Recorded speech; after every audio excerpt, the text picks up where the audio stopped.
Welcome back. Thanks to all of you for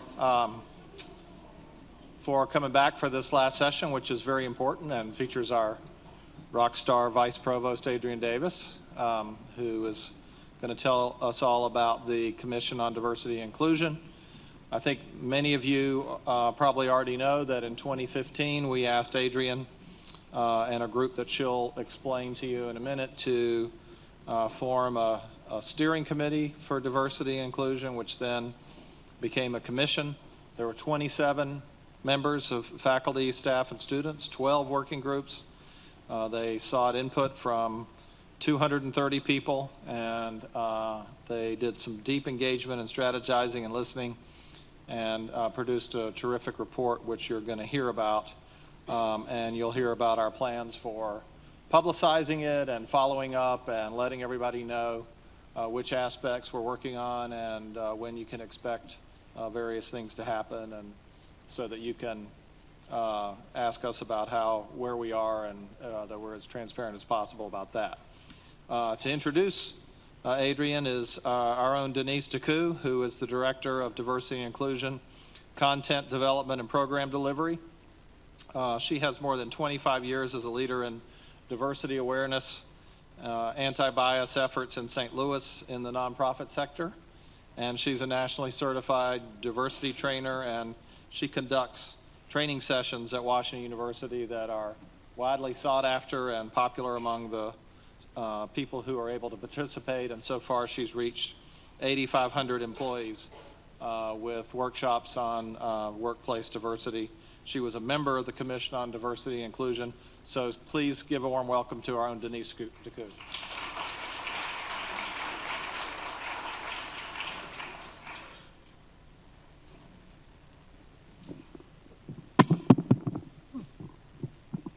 Well, good afternoon, everyone. It is my pleasure to introduce Adrienne Davis, who holds a dual appointment as William Ben Cleve Professor of Law and Vice Provost of the University. She holds courtesy appointments in African and African American Studies, History, and Women, Gender, and Sexuality Studies.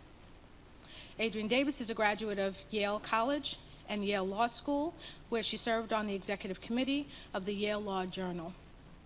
Davis joined the law faculty at Washington University in St. Louis in January of 2008, and was appointed Vice Provost in January of 2011. As Vice Provost, Davis focuses on faculty diversity and development, consulting and collaborating closely with the university schools, managing a suite of programs from the Office of the Provost, and chairing key searches for the next generation of university leaders. From 2015 until 2017, she chaired the university's Commission on Diversity and Inclusion, which was charged with designing a university-wide plan for diversity.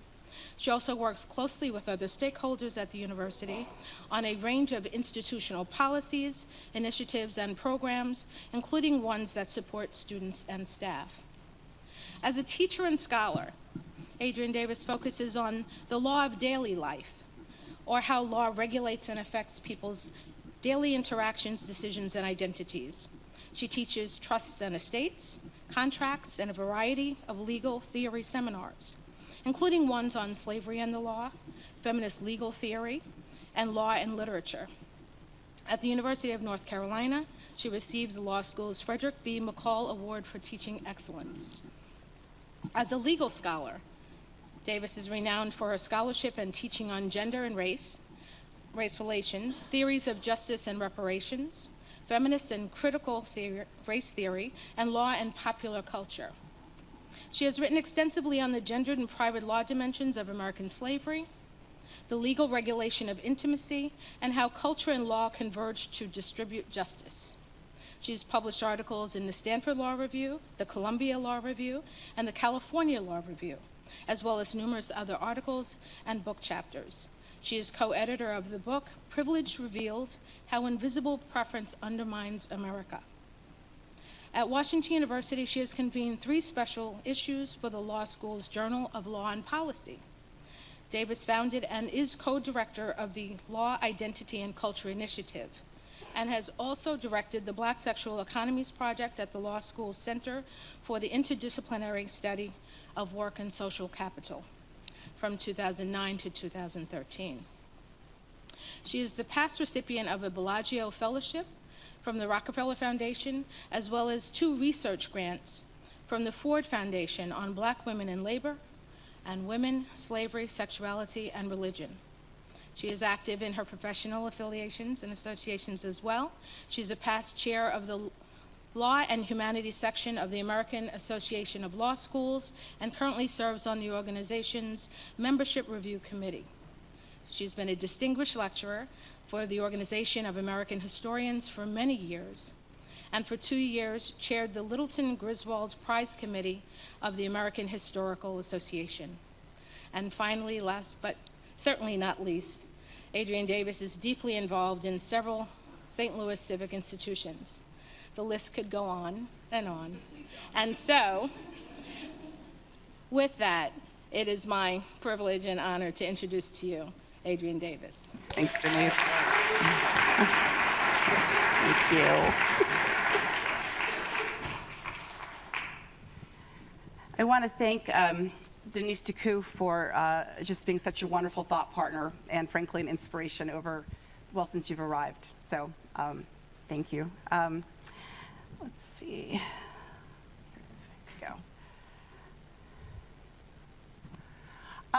So I've got the charge of sort of wrapping up today, and we have a lot to celebrate, I think, as you'll see. As Holden said, the Chancellor has given us a big charge, and we want to talk a little bit about what we've been doing for the last few years. There we go. That's me.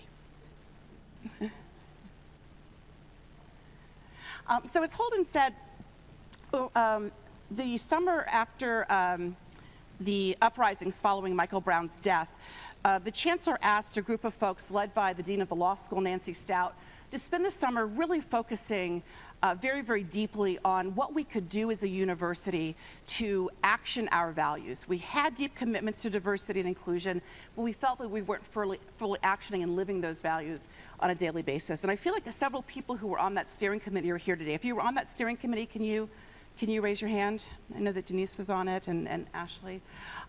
So this is online, and the steering committee spent 6 very, very intensive weeks, again led by Nancy Stout, and came up with 12 action items that we thought could really transform the university's relationship to diversity and inclusion across a whole variety of segments of the university culture.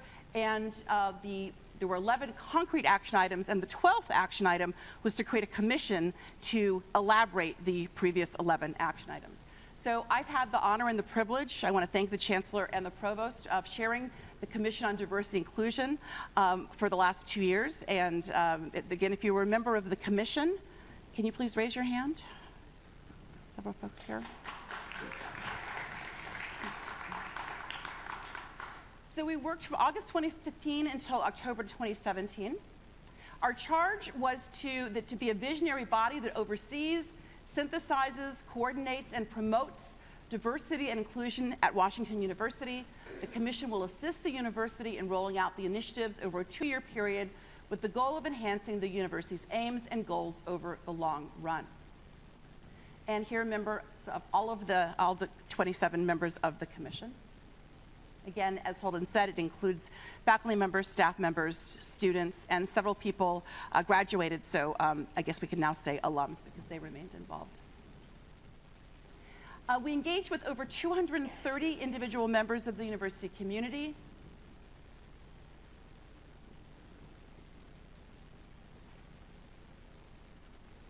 And our aim was to be as collaborative as we possibly could. So we engaged working groups. I refuse to fall off the stage.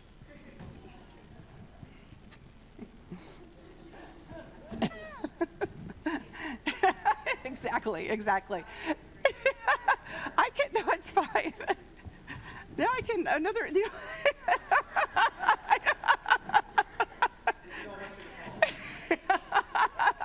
Now I feel like I should come out on there. Okay.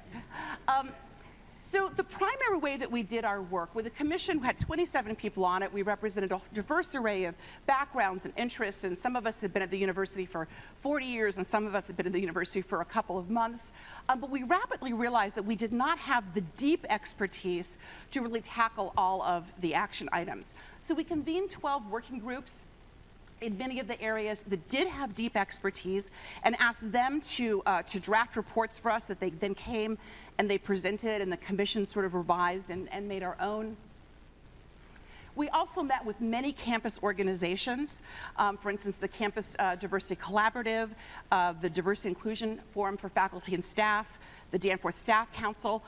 All of these were different organizations that have been doing a lot of work for decades between all of them and had a lot of input and advice and insights to share with us. So we invited them to come and meet with the commission. We also held coffee hours. Each of the working groups held coffee hours in the Center for Diversity and Inclusion and invited anyone on the campus who was available and interested to come and meet with that working group and share their thinking, their thoughts, their questions. We also had several invited guests from within the university, sort of our internal experts. So Tim Bono came. I said Joe Frank here. Joe Frank came. I think Joe Frank may have come twice. We kept summoning our data folks back. Holden came. LaGail Chandler came, I think, twice. Hank Weber came. So various people, public affairs came, pockets around the university of people who we knew had been doing some deep thinking and again had deep expertise in what we were trying to figure out. And finally, we also engaged some external consultants and some experts.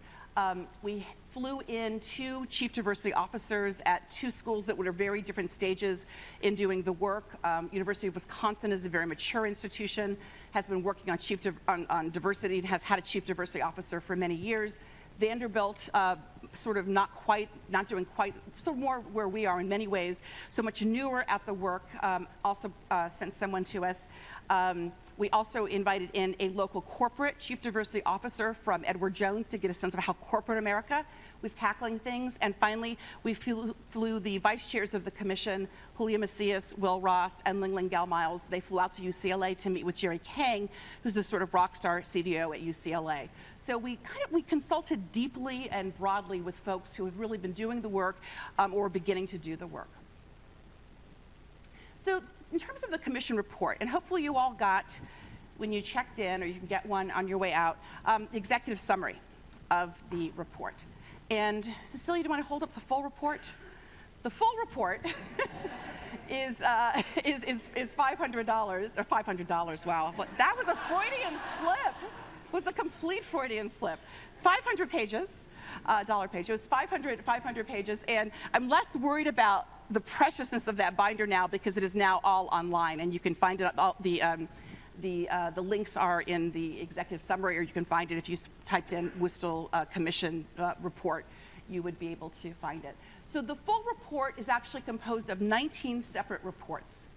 There are 12 reports that were produced by working groups. And then the commission took for ourselves 7 other reports. So you will recall that there were only 11 action items, so we added on 8 more. Some additional things that we thought we didn't have enough to do. So I can't really go through everything in the 500 pages, but I want to share with you some highlights. And I want to really encourage you, to read the executive summaries and to look at the reports. They're all, each one is an individual report, so you can kind of read them. Some are a page, some are 100 pages, and we really welcome your feedback and your thoughts about it, your questions about them.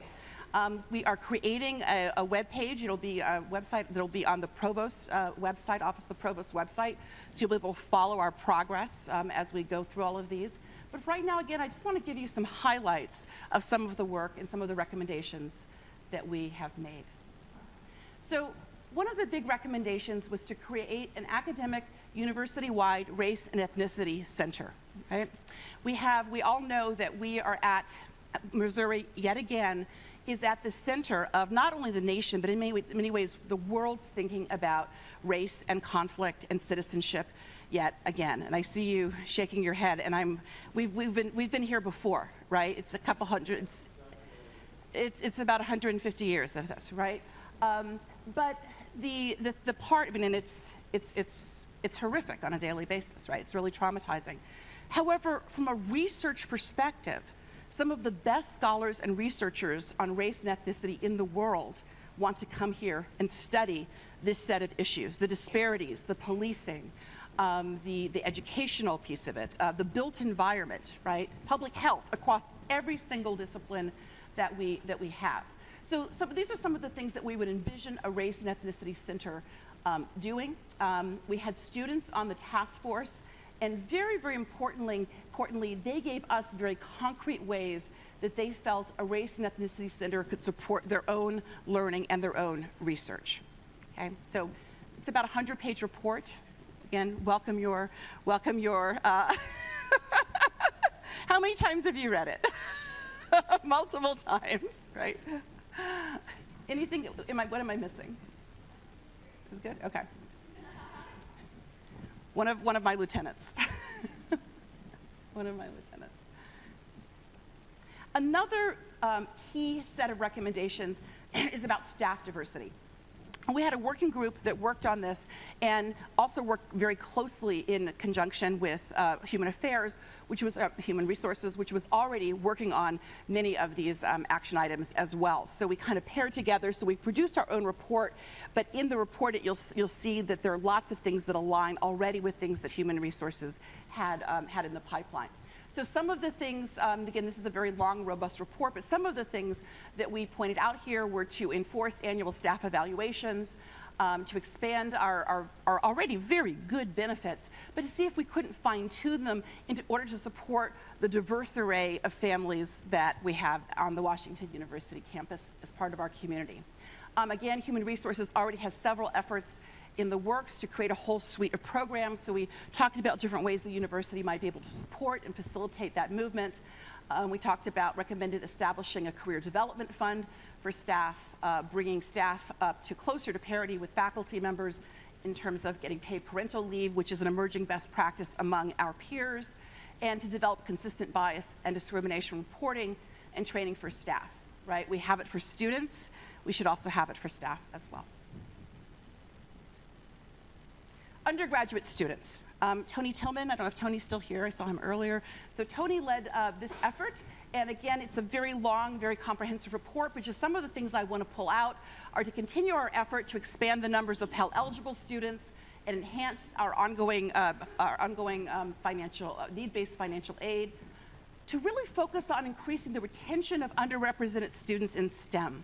Right? This is something that most universities are struggling with right now, and we're Washington University, we want to figure this out. There's a lot of strategies, a lot of interventions already in the works, but we really want to focus on this, especially given how heavy a STEM school that we are.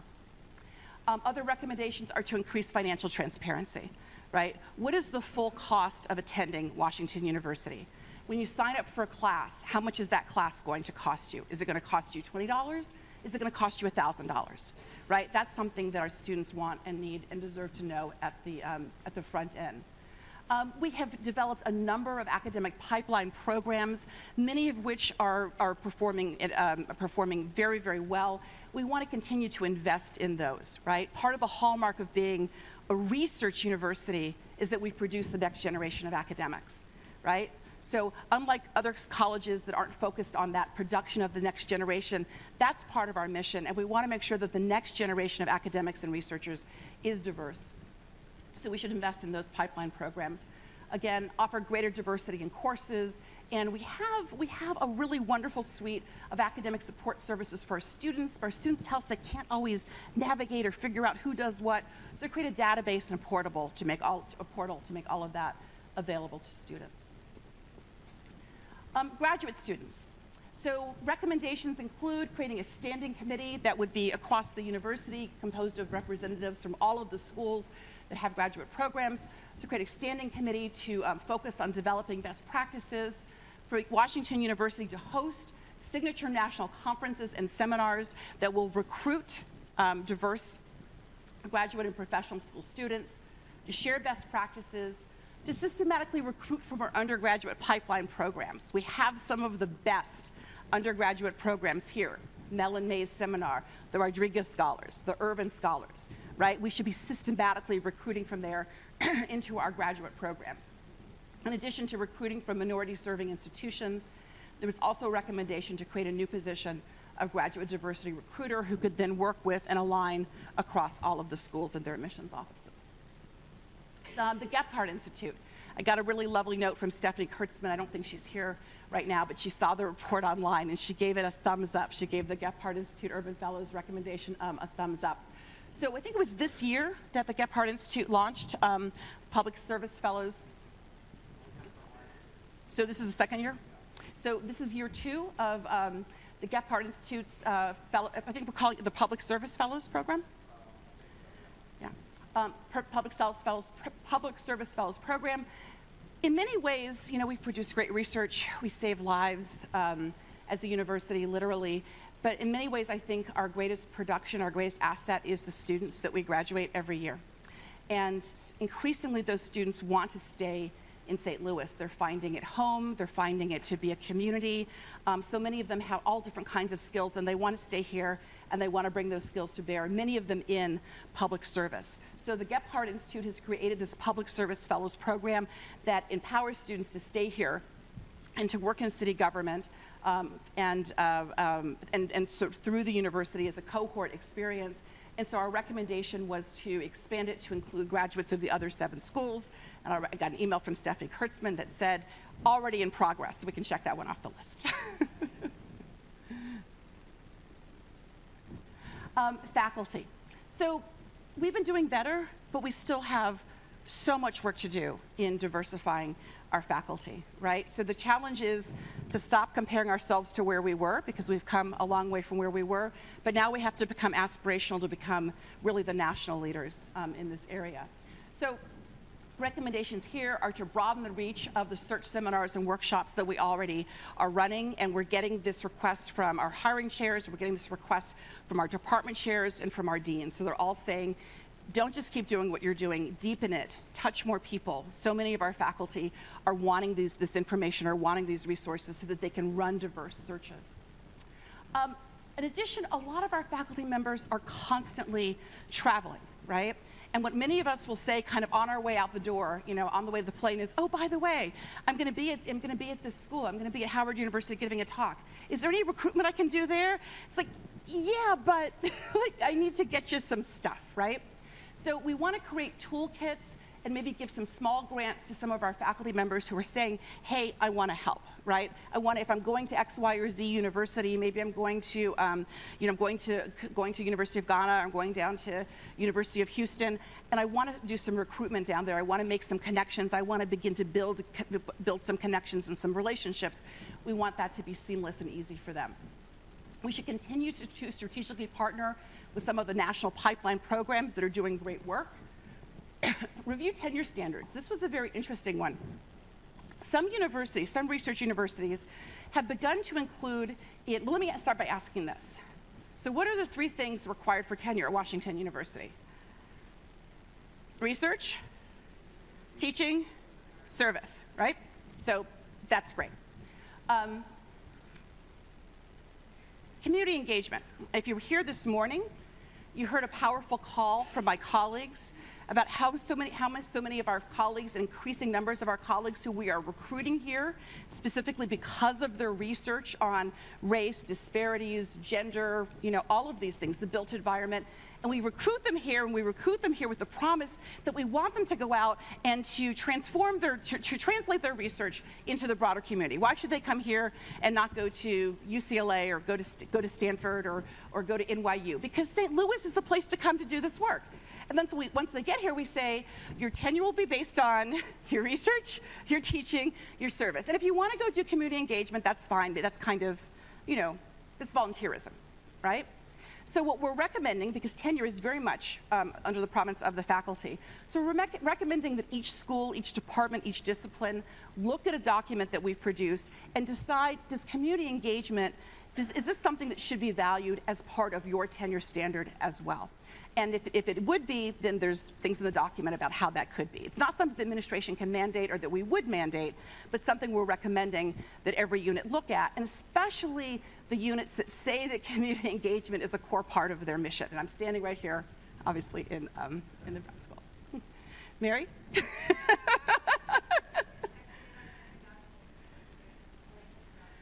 Yeah, exactly. Tanya was a crucial piece of this, absolutely. And then to continue to invest in the scholarly and professional development of our faculty members who are underrepresented. We also are recommending that the university create a new postdoctoral fellowship program. This is something that a few of our peers have, and it would serve a dual purpose, right? If we're trying to identify and recruit the outstanding new generation of academics to Washington University, but it also would be, again, serving that role that we have as a research university to diversify the next generation out there in the world everywhere, even the ones who are not teaching at Washington University. So, excuse me, my office right now is working on elaborating this into a concrete proposal, but this is one of our recommendations. Gender equity.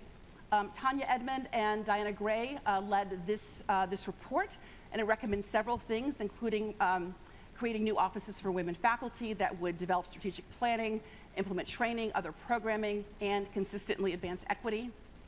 That would ensure the transparency of data, right? We've got data coming out of our ears. We really, really do. But it's not always easy to find when you need it, and even when you can find it, it's not always easily digestible. So where is my numbers whisperer, Lisa and Lynn? Lisa and Lynn. So they have been doing just wonderful, wonderful creative work on not just gathering the numbers, which is itself very important, but really, really thinking about how can we make this transparent and how can we make this digestible. So thank you both for your beginning to do that work. Continuing to work on gender pay equity, continuing to enhance work-life balance, and we've appointed, Holden has appointed a standing committee on work-life balance that will be announced soon. And continuing to increase the percentage of female tenure and tenure-track faculty on both campuses. Strategic planning, we had a working group led by Will Ross that worked on strategic planning and came up with a wonderful template that units can use to really deepen their own strategic planning on diversity and inclusion. So the recommendations here are to generate diversity strategic planning toolkits, to commit resources in order to guide metrics and evaluations, right? It's not enough to say that you're going to try to do something or improve. You need metrics to be able to evaluate your success and to understand what you're doing well and what you're not. And this is one of the key recommendations that came to us from the external consultants who said, you know what? We've been doing this stuff for generations. We don't know what works and what doesn't work, right? Build assessment into any new programs and tools that you create. And implement exit interviews. Bill Tate led a great task force on diversity-related data, which was distinct from the gender equity, which was to develop a university-wide data repository, to track the diversity of research teams and human subject pools, to collect consistently hiring data and track trends for not only faculty, but also postdocs as well, and to find the requisite human resources. Technology, the technology committee, to be honest, I thought, I got nothing, right? which is why we empowered the experts on this. And I really hope you take a look at this report. It's short, and it is innovative, and it dreams big. So some of the things they recommend are to ensure consistent access to learning tools, right? So for instance, I got the fact that, gee, if you switch your major, switch your school, you may have to buy a new laptop, right? Just depending. Some of the schools require that you have a PC. Some require that you have a Mac. The part I didn't really get, though, is you also may have to buy very specific software that could end up costing you, a significant amount of money over time. And that, so some of our students would are sort of constantly using the free licenses, right? Because they can't afford to buy keep buying the software. That, of course, also goes back to the transparency of the cost of courses. Ensuring web accessibility follows best practices. We're already working on that.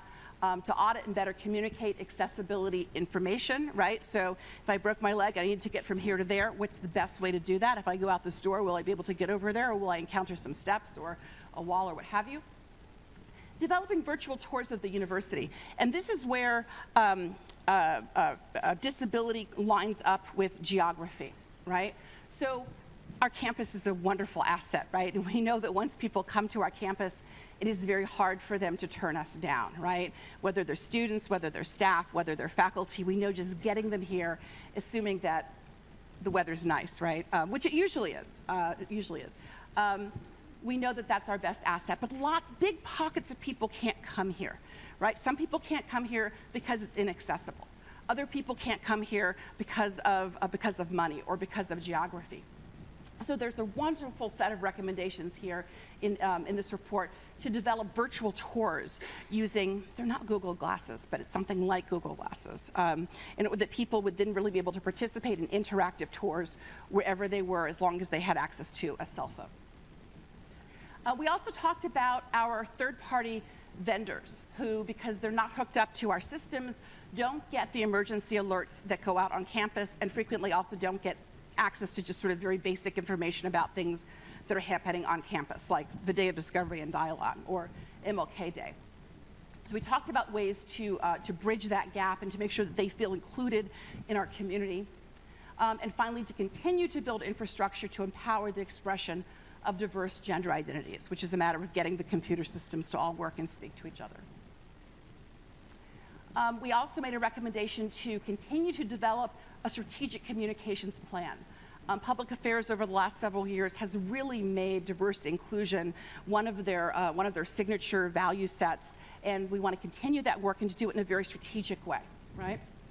And Steph Smith, who is our manager for supplier diversity, who's been doing amazing work, to wit, out here, and has in place several initiatives. She came and spoke to the commission, and we made a recommendation to continue to support and expand the work that she is doing.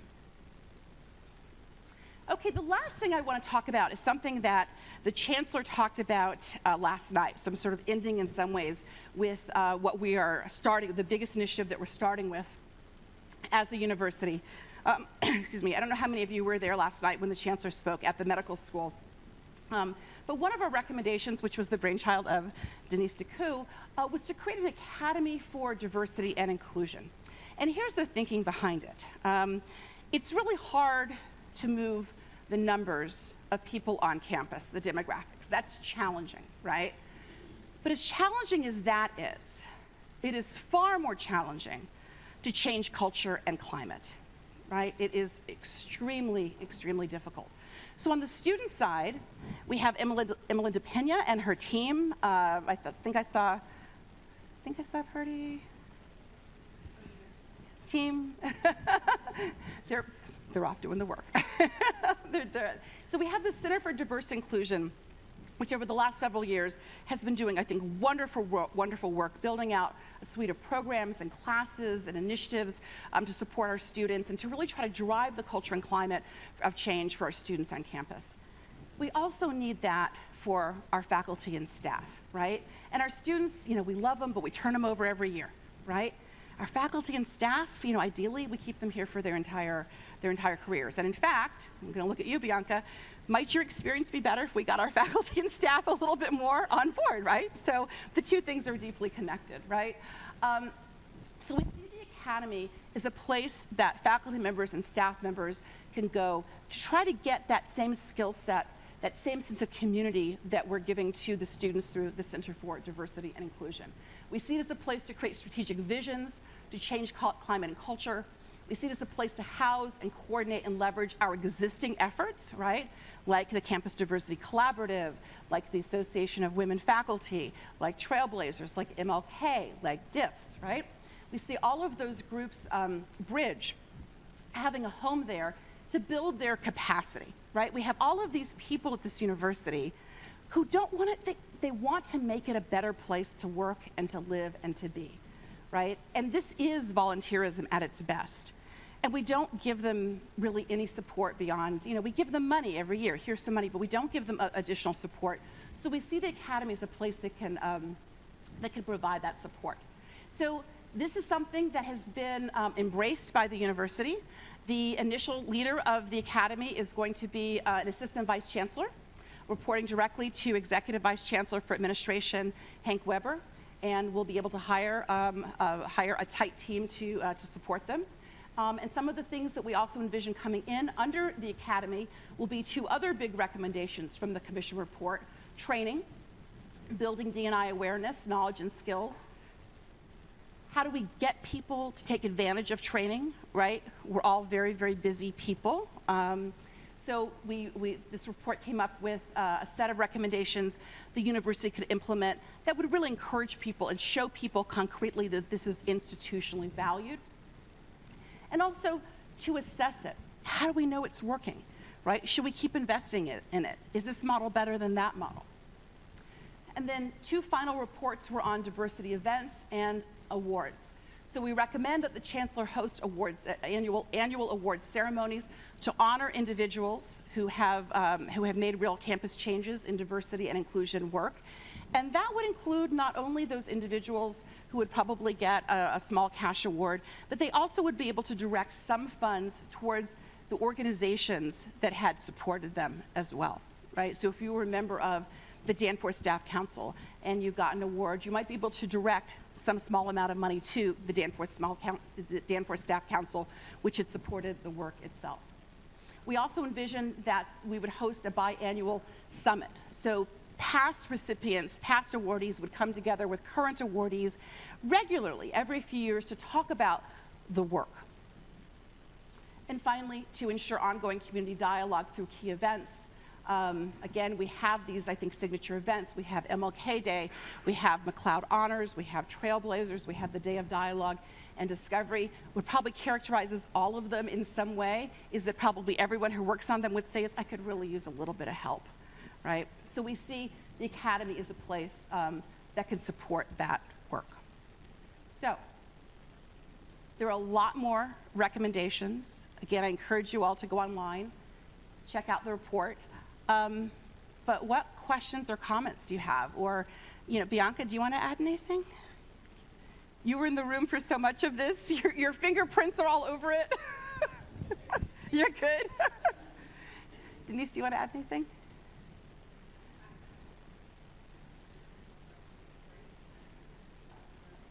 Can you give her the... I think what you have presented really encapsulates the high points, right? And that any questions that the group has, I think at this point would be great. I personally don't have any questions about it, but well, based on other people's questions, we might. Emmeline, do you want to add anything? I'm going to all the commission members here. I think the one thing that I would add is that through the process of this commission, we realized how much of this work is already going on campus, but it's so separated that sometimes we didn't even know about each other. And some of the work that's happening is really done behind the scenes and not very celebrated or recognized. And that came out as a result of the digging and the research and the collaborations that we did. Yeah, I think that's really right. James, you want to add anything? No? With other folks here, commission members want to say anything? No? I also want to take an opportunity to, if you can raise your hand, Cecilia Hanan Reyes, who was the administrative lead on this massive effort involving 230 people in 2 years. Adrienne, we have a question up here. Yes. Again, Ndwale Jolly, and I had the privilege of working with Adrienne Davis on the report there, some of the reports.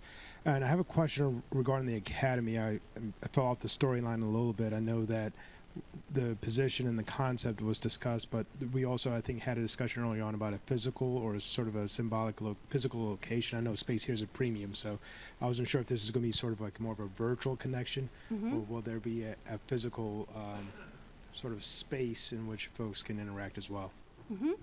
That is a great question, and that is something that that I think that there's an answer to, but I don't know it yet. It's under discussion, right? But the recommendation itself, if you look at it, talks about the power of a physical space, right? And part of the example is, universities are wonderful places to be. They can also be very difficult places, especially when there are local or regional or national or international incidents. And one of the reasons that we created the Center for Diversity and Inclusion is not only the programming and building the infrastructure to support the students, but also to have the physical space that students could go when they needed to. And I think that there's something powerful at work for faculty and staff, I'd say especially for staff, because when difficult, challenging things happen in the world, not only is it challenging, I think a lot of the staff feel like I have to take care of the students first, right? I have to sublimate my own feelings and thinking. I need to really take care of the students. That's the charge. So we tried to make a persuasive case for a physical space where, a lot of faculty, I think we feel like we have community, in our schools. But for a lot of the staff, a space where they could go, say, on the first year anniversary of Michael Brown's death, and say, I just need to be, or the day after the announcement of the Stockley verdict or the Pulse murders in Orlando, Florida, I need a space to be where I can really think about and protect myself first and be around other like-minded people who are trying to think this through. And I can show a little vulnerability and not try to focus first and foremost on being strong for the students, right? And I'm not trying to in any way caricature how we interact with the students. So we did make that case, and hopefully it was, I believe it's under discussion. Thank you, Andwele. And thank you for all of your work, too. It was really transformative. Vice Chancellor White.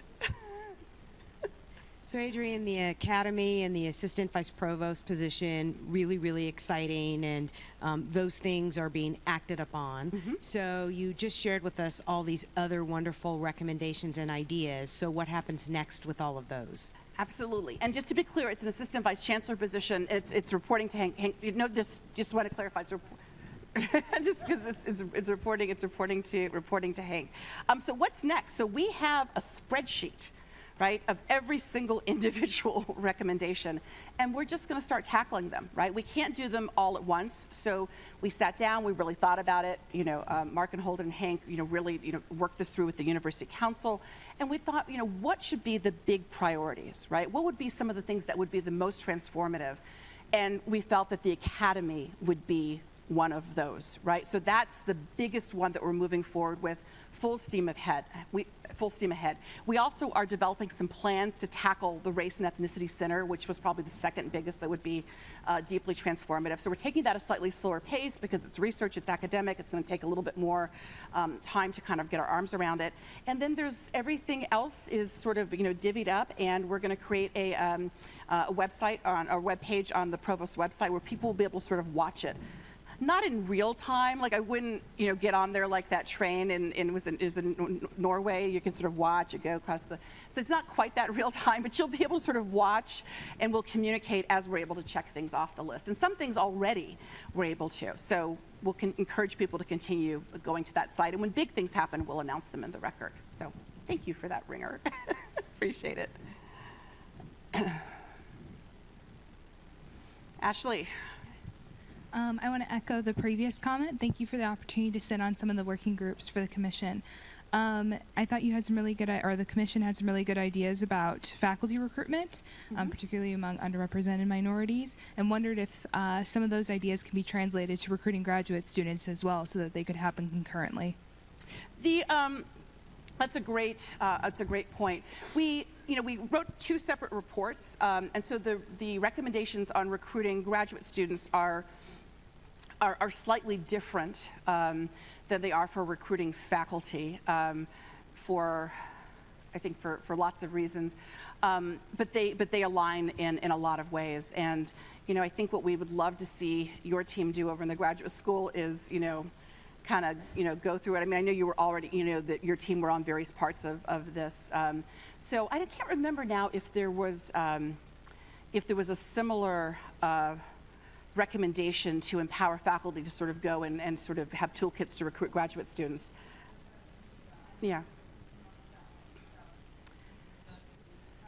Those could happen in collaboration. Yeah, I think that they might. It can be. It would obviously have to be shaped differently, right? Because when we go, we're typically interacting with our colleagues, and you have to have a little bit more foresight. But let's talk, huh? Let's talk. And Sherry, Sherry Notaro played the lead on that on the graduate student committee from your office. Hi, my name is Olivia, and I'm a senior here in undergraduate. And you spoke a little bit about tenure and the standards for getting tenure. Over my 4 years here, I've seen sort of, for lack of better words, defeatist attitude among undergraduate students when they have tenured professors who perhaps act inappropriately in class or have an unsafe learning environment because they feel like, oh, they have tenure, there's nothing we can do. So I'm wondering what the university has in place to maintain those safe learning environments and make sure that students feel safe even when they're with a tenured professor. Yeah, thank you for that. And you said your name is?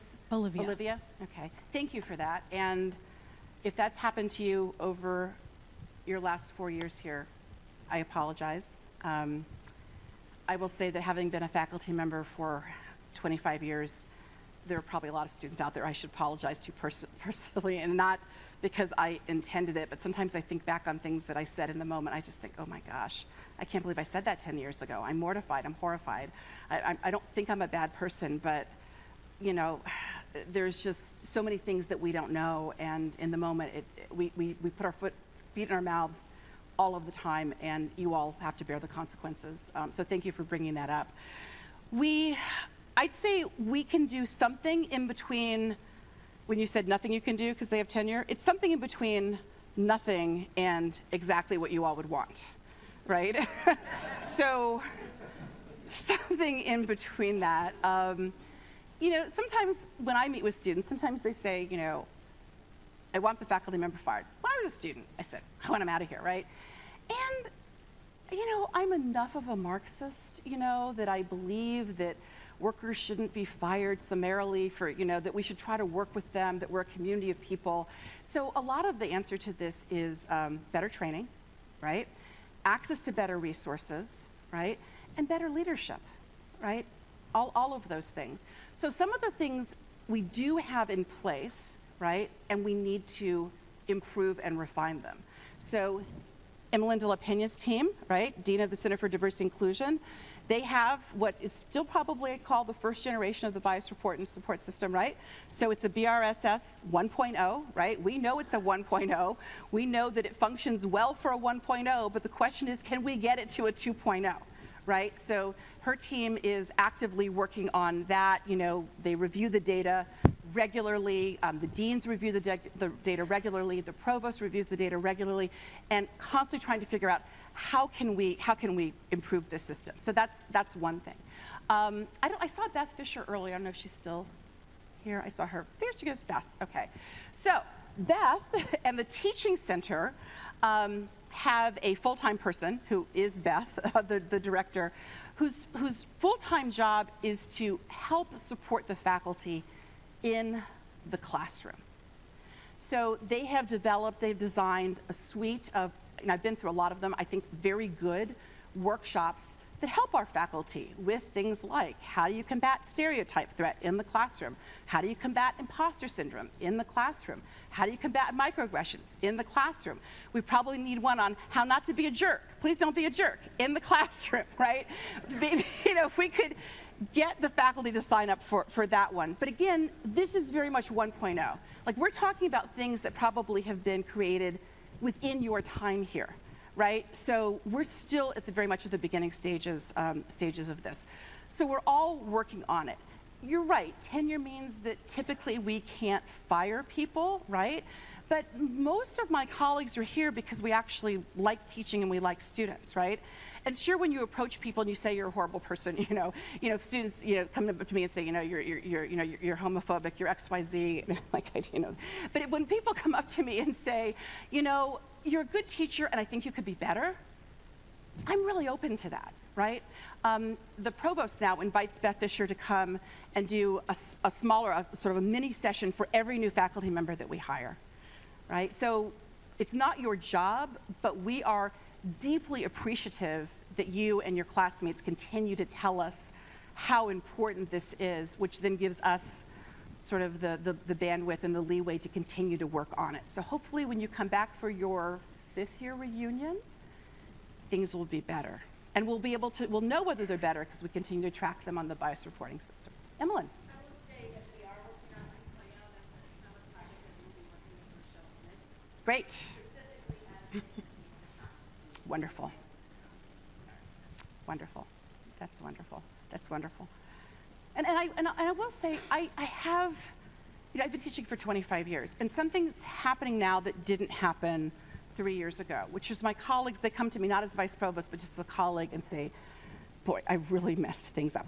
I taught last semester, and I called one of my friends, my colleagues, I said, I really messed up, how do I fix this? And like 5 years ago, we weren't having those conversations. So already I feel like the culture of faculty is changing, that we feel like we can be more vulnerable and talk about teaching as a skill and something that you can make mistakes in and you can fix, rather than something you're just born doing well or not. So thank you, Olivia.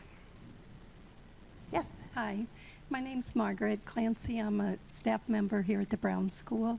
And I want to thank everybody for today and your summary of the achievements thus far. I was just wondering, when you talked about assessments, this morning we heard, and I'm very proud and pleased that there are more Pell Grant eligible students, more diverse undergraduates, and that's what we're working towards. But I wonder, as part of the assessment, do you have a way to receive feedback right now of those students that you're trying to recruit? Because you also mentioned about faculty traveling and being able to recruit. I also travel and have for a number of years, and I'm proud when somebody comes up to me after my presentation and says, I went to Washington University, or my daughter or son did. But one time, and it's been some years ago, a young woman came up to me and said, and she was a woman of color, and she said she came from a low-income family, and she was at Washington University, and she didn't have a good experience. She said because of the wealth of her peers, she said she didn't fit in, and she ended up transferring to a different school, but she said it was primarily because of some family issues. But at the time, I felt so badly about that situation. I don't interact with undergraduate students, and certainly the population at the Brown School is different than undergraduates. So I just wonder, are you receiving feedback during the students' tenure of these students that you're trying to recruit? From potentials, thank you for that, and I wish... Of the ones that you do recruit, right. But during their tenure then, are you getting feedback about their experience? And does it measure up to what the expectations are? Well, we do. That's a great question. And again, it's something that's going from a 1.0 to a 2.0.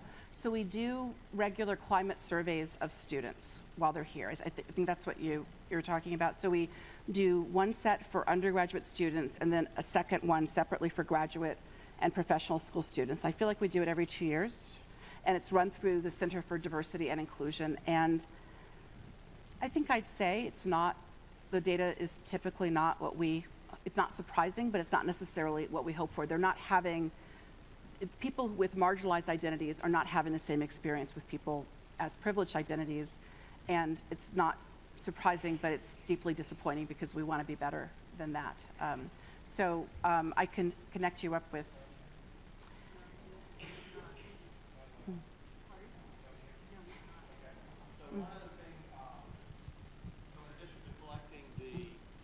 survey data, which we get and we go over. I'm sorry, I didn't see who asked the question. There you are. Oh, hi. In addition to getting the survey data, which we go over and over and over, since Tony Tillman came on board as assistant provost, he has a program we call the Deneb Stars, which is for our first generation students. And up until then, we had some students who were in one of the named scholarships who were first generation or low income. We had some who were in TRIO, but we had a big chunk who weren't in anything where there was a intrusive advisor who was getting information from them. The last 2 years, since Tony has come, we have that set up. It has peer mentoring, and Tony's deeply engaged himself, so that we're getting not just the quantitative stuff that Adrienne's talking about, which is of course important, but we're also getting the individual experiences and trying to work through as many of those as we can on a case-by-case basis. So it's absolutely the case that until 2 years ago, there was about half of the either low-income or first-generation students who were coming here and not being in some kind of program where there was somebody making direct contact with them. But we've changed that in the last couple of years, and we're from this data that we've seen so far, that's making a difference. So, for example, in the survey that Adrienne's talking about, we get satisfaction data based with lots of different indicators, and including whether the students are eligible for a Pell Grant. And we only have 1 year's worth of data since we've done this, but those students report the same satisfaction with their WashU experience as the rest of the student body. And for the 3 years that weren't in the program, that isn't the case. So we don't want to, we're hardcore social scientists, so we're not going to conclude something based on 1 year's worth of data, but we're hopeful that we'll continue to see this as we continue to measure it. So thank you for a great question. And I think I would say, Holden, that if you or anyone hears feedback like that, you could either send it directly to the provost or to the relevant dean. If the person said I was in X, Y, or Z school, you could send it on to the dean and say, hey, I just thought you might want to know this. So I think I have time for one last question. Yes? I haven't read the report yet, but does University College figure into any of this at all? That is a great question.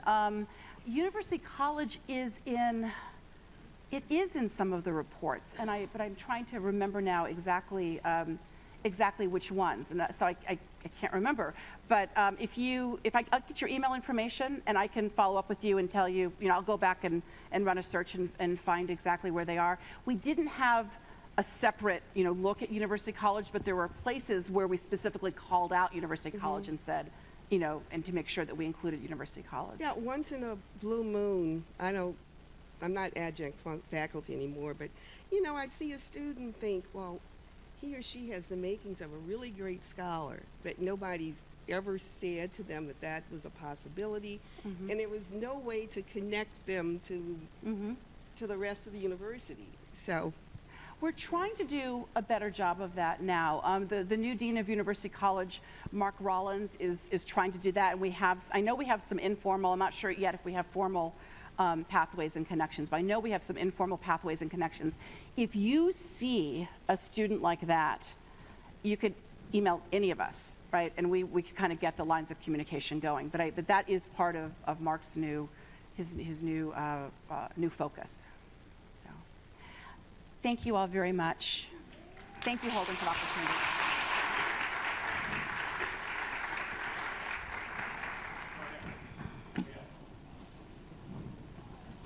Thank you, Adrienne. We're not quite done yet, so please hang with us for just a second, because here's Lori White to wrap us up. And Mary. Good work. So just very briefly, on behalf of Mary McKay and the members of the planning team, I want to thank everyone who participated in some way, shape, form, or another today. I think we had a great set of conversations and really appreciate y'all's commitment to being here. I want to thank the members of the planning committee, so if they could stand up so we could give them a round of applause. I think we should do that.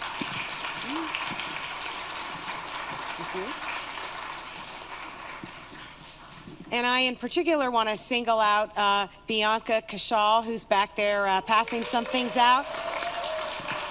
And let me tell you why. Bianca is the graduate fellow in the Office of the Vice Chancellor for Student Affairs. And she has done an incredible job in helping to really be the third co-chair of this committee. And so I just wanted to recognize all of her incredible work. So a couple of things I want to close with, and then I want to turn it over to Dean McKay to offer her closing reflections. We heard this morning Marvin Gaye asking us the question, what's going on? Encouraging us to think about finding a way to really make a difference in the world and to make a positive impact on our communities. And as I listen to the conversations through our speakers today, here are some of the things that I heard. We need to engage in courageous conversations. When we do better, we all do better. We can all do something. May I ask you a question? I would like to hear what you have to say. What didn't I ask you that you want me to know? In order to change their mind, you have to change their heart. This is our community. What role do we have in value creation? I'm trying to find somebody who is with me. Show up, listen, and ask questions. And if I'm doing nothing, then I'm supporting the status quo. So we're challenging you to do something. Bianca passed out some cards. These are the cards where we've asked people to write letters of courage.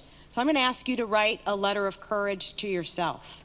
What is it that you're committed to being courageous about as you leave today's program? So before you leave, ask you to take a few minutes to just write a note to yourself about what you're going to be courageous about. You don't have to turn it in to anybody, but I encourage you to stick it in one of your file folders or pin it on a bulletin board in your office as a reminder that if you're not doing anything, that you need to do something, otherwise you are not doing anything. So let me turn it over to Dean Mary McKay to give us some lasting words of wisdom.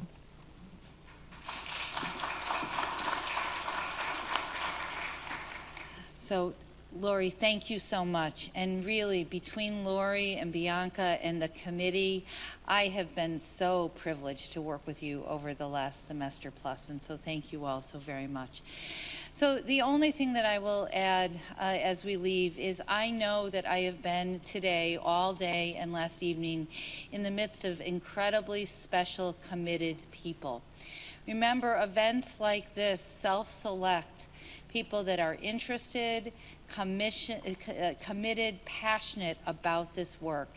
And so if I could have asked one of our panels a question, I would have asked them, what does it mean? How did they become leaders in equity work?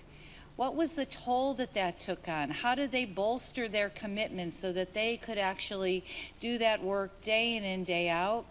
How did they handle the kind of stress and strain when you are trying to disrupt and realign and recommit an institution to a set of values, a set of principles, and a set of things that are just plain right? And so I'd love to be able to talk with all of you in ongoing dialogue about those issues and more. And so know that our charge is not to just have a day, but also to think about how does today influence what we do going forward at Washington University and across our schools. So with that, I'm incredibly grateful that our work is not done today, and you can have our kind of all together pledges that we'll do the work together. So thank you so much. Have a good evening. Thank you.